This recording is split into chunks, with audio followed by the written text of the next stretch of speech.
Assalamualaikum warahmatullahi wabarakatuh. Selamat pagi, salam sejahtera untuk kita semua. Perkenalkan, nama saya Solahuddin Basir Manap dari Manajemen 23T di Universitas Nusa Tenggara. Pada kesempatan kali ini, saya akan memaparkan mengenai hukum kontrak atau perjanjian dalam bisnis. Video ini dibuat sebagai bagian dari tugas mata kuliah aspek hukum dalam bisnis yang diampu oleh Ibu Cikuita Maharani, SSI, MM. Harapan saya penjelasan yang akan saya sampaikan dapat memberikan pemahaman yang lebih baik tentang topik ini. Mari kita mulai dengan istilah dalam hukum Indonesia. Konsep kontrak dicantumkan dalam kitab-kitab Undang-Undang Hukum Perdata KUH Perdata sekilas. Apabila kita mendengar kata kontrak, kita langsung berpikir bahwa yang dimaksudkan adalah suatu perjanjian tertulis. Dalam pengertian yang luas, kontrak adalah kesepakatan yang mendefinisikan hubungan antara dua pihak atau lebih.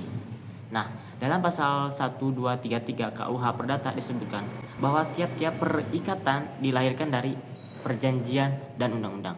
Nah, untuk kontrak dalam hukum bisnis Indonesia yaitu Bargeldrecht atau disingkat BW disebut overeenkomst yang apabila diterjemahkan dalam bahasa Indonesia berarti perjanjian. Nah, untuk selanjutnya adalah istilah yang dipakai dalam bisnis. Selain istilah perjanjian persetujuan, pelaku bisnis memahami bahwa kedua istilah antara perjanjian dan kontrak mempunyai pengertian yang berbeda. Menurut Maryam Darus Badrul Jaman, menganut pandangan yang menyatakan bahwa istilah kontrak dan perjanjian mempunyai pengertian yang sama. Nah, pendapat berbeda dikemukakan oleh Ricardo Simanjuntak yang menyatakan bahwa pengertian kontrak secara tegas dimaksudkan sebagai kesepakatan para pihak yang mempunyai konsekuensi hukum yang mengikat.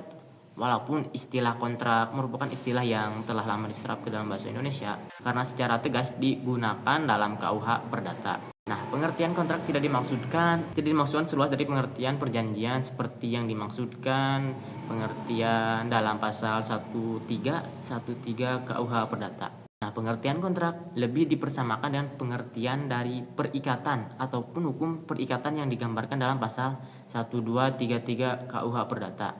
Nah, menurut Bapak Ricardo Simanjuntak menjelaskan bahwa kontrak merupakan bagian dari pengertian perjanjian. Artinya, bahwa kontrak adalah juga perjanjian walaupun belum tentu perjanjian adalah kontrak. Dalam pengertian kesepakatan, para pihak yang mempunyai konsekuensi hukum yang mengikat kontrak sama dengan perjanjian. Perjanjian yang tidak memiliki konsekuensi hukum tidak sama dengan kontrak. Nah, menurut Bapak R. Subekti, pengertian perjanjian yaitu suatu peristiwa di mana seseorang berjanji kepada orang lain atau di mana dua orang itu saling berjanji untuk melaksanakan sesuatu.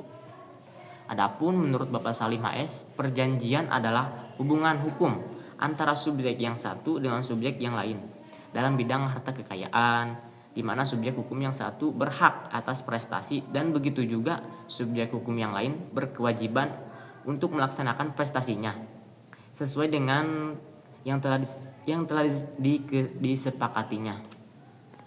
Nah, adapun asas-asas dalam hukum kontrak. Yang pertama itu ada asas konsensualisme yang sering diartikan bahwa dibutuhkan kesepakatan untuk lahirnya kesepakatan. Maksudnya di sini tidak tepat karena maksud asas konsensualisme ini adalah lahirnya kontrak pada saat terjadinya kesepakatan. Asas ini terdapat di dalam pasal 1320 KUH Perdata. Hukum perjanjian yang diatur dalam KUH Perdata bersifat berasas konsensualisme kecuali ada beberapa perjanjian yang merupakan pengecualian dari asas tersebut. Misalnya seperti perjanjian perdamaian, perjanjian perburuan, dan perjanjian penghibahan. Semuanya terjadi perjanjian yang merupakan pengecualian tersebut belum bersifat mengikat apabila tidak dilakukan secara tertulis. Nah, asas yang selanjutnya yaitu asas kebebasan berkontrak atau freedom of contract. Nah, untuk asas ini, kebebasan berkontrak adalah salah satu asas yang sangat penting dalam hukum kontrak.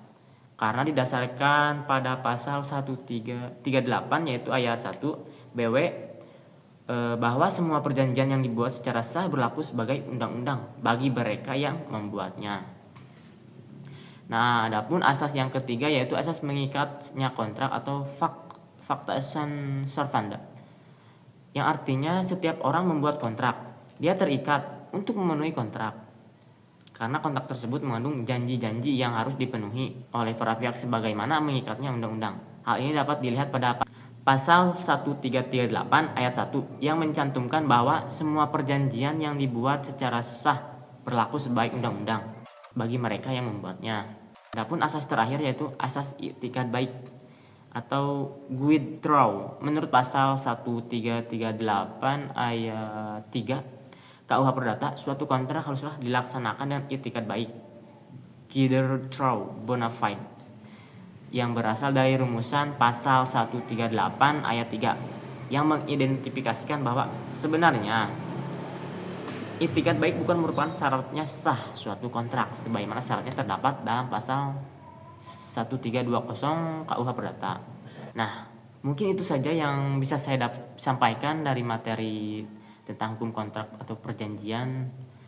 Dengan memahami materi ini, semoga mahasiswa diharapkan dapat memahami prinsip-prinsip dasar hukum kontrak dan bagaimana kontrak dibuat dan diakhiri, serta cara menyelesaikan sengketa kontrak dalam konteks bisnis. Nah, cukup sekian dari saya. Mohon maaf bila ada kesalahan. Wassalamualaikum warahmatullahi wabarakatuh.